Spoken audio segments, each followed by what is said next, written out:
morning, Mayor West, Pastor Robert. Kanina nakikinig ako doon sa pananalita ninyo, no? At yung something really struck me sa sinabi nyo, na yung wag magtanim ng saman loob. Alam nyo po, mula sa pagkabata, yan ang tinuro ng mga magulang ko sa amin, na maging mapagpatawad. Wag magtanim ng galit, wag magtanim ng puot. Kasi pagtulog mo sa gabi, napakahirap yun may dinadala ka sa dibdib. Ako po, bukas namang aklat yung aking buhay nung sumaba ko sa politika noong 2001. Sabay kami ni Senator Wisha, Mayor, ako nagsenador, coming from the PNP. Katakot-takot po, patigos ang inabot ko noon. Ginawa kong drug lord, ginawa kong money launderer. Alam niyo po, over time, yung iba mga nagsipag hingi ng tawad. General Victor Corpus, nagsadya sa opisina ko. Too late, but it's never too late. Nagsadya siya sa aking opisina doon sa nung dating OPAR pa ako, yung sa Yolanda Rehabilitation. At siya yung nagkusang loob na humingi siya ng patawad kasi mukhang nabola siya ni Mawanay. Si President GMA, sa kanyang volume 2 sa libro niya, inacknowledge siya rin na nagkamali siya, na alam mo, may mga tao talagang siguro napag-uutusan ng kung sino. At pati yung Philippine Daily Inquirer, nakipag-usap sa akin kasi nag-file po ako ng libel sa kanila. Nung nakipag-usap, may offer sila sa akin para i-drop yung kaso. Sabi ko, isa lang yung tatanggapin kong offer ninyo, public apology.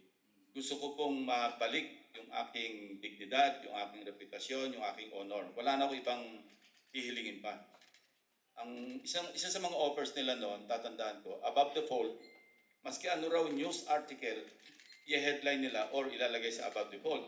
Sabi ko, hindi ko kailangan. Maski sa tabi ng obituary, basta may public apology. Kasi yun ang napaka-importante sa akin. Kasi talaga natungisan yung aking pangalan sa napakahabang panahon. Katunayan sa mga ibang lugar, maski noong mga nakarang taon, may mga residual effect pa eh.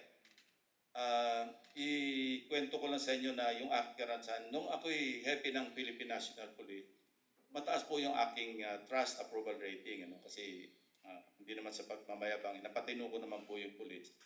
There was a time na may kasama kong siguro mga 3 members ng directorial staff. Pumasok kami sa restaurant, Chinese restaurant dito eh.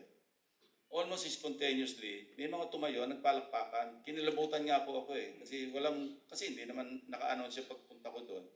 Pero noong natikman ko yung katakot-takot na paninira, meron namang instance na baliktad pagpasok ko sa restaurant at hindi na ako pumalik. Kasi nagbubulungan yung mga tao para bang eto na yung drug lord, eto na yung money launderer. Alam niyo, nag-alala ako nung lumabas yung $700 million, Pastor. Napakadami. Pati nga si Erap, sabi niya, may pera ba tayong ganun? Kasi sa US, sa Hong Kong, kung saan. Ang ginawa ko pong unang-unang aksyon, sinulatan ko yung regional officer na nakapay sa Hong Kong para sa Asia ng Citibank kasi isa sa mga bangko. Kasi nag-alala na rin ako, baka meron nagbukas ng account para sa akin, pagkatapos bibidroin, para lang maipakita na meron akong account. So sinulatan ko, ito po yung mga, kasi labas naman sa diary yung mga account numbers. Ito po yung mga account numbers na paki-verify lang kung totoo ba ito o kung kanino ito. Ang sagot sa akin ng regional officer, hindi ito pattern ng bank account. Pattern ito ng credit card. Pero alam nyo, nilabas ko yon, lunod ako sa propaganda. Noon hindi pa usong fake news. Ako yung unang-unang na biktima ng fake news. Lalo ngayon, di ba, Senator Win? Grabe ang fake news ngayon. Kaya mag-ingat tayo, maging discerning tayo. Minsan kasi pag nakakabasa tayo, alam na nating fake. Imagine pati yung murder she wrote, yung mga code cards. Ang problema natin mga Pilipino, pag na-excite tayo, sinishare pa natin. Parang we're doing this service to the person at the receiving end. Huwag na natin ikalat kasi nga fake news. At saka labanan natin yung pagkalat ng fake news. Again, Pastor Robert, maraming salamat sa inyong prayer kanina at nagpapasalang buong puso. Alam nyo, hindi ko nabanggit kanina, ang saludo ko kay William, he raised his children very well. Imagine, saan kayo makakita ng magulang na nagkaroon ng isang senador, isang cabinet secretary, congressman, mayor,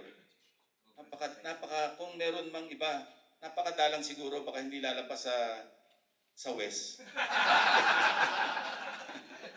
Anyway, again, maraming salamat po sa inyo sa pagkakataon na makaniig kayo ngayong umaga at hindi ko po makakalimutan ito hanggang ako'y nabubuhay. Maraming salamat.